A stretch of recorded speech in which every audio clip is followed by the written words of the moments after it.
أعوذ بالله من الشيطان الرجيم. بسم الله الرحمن الرحيم.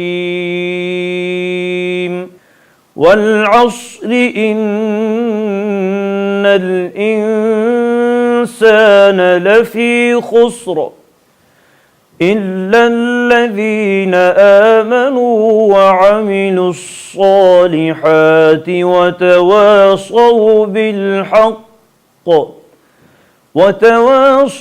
بالحق وتواصوا بالصبر.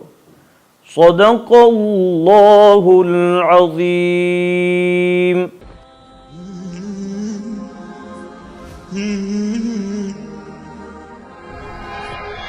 رمضان بحياتي شمع على مماتي، يا ربي دعاتي تقبلها عطول. رمضان ده رحمة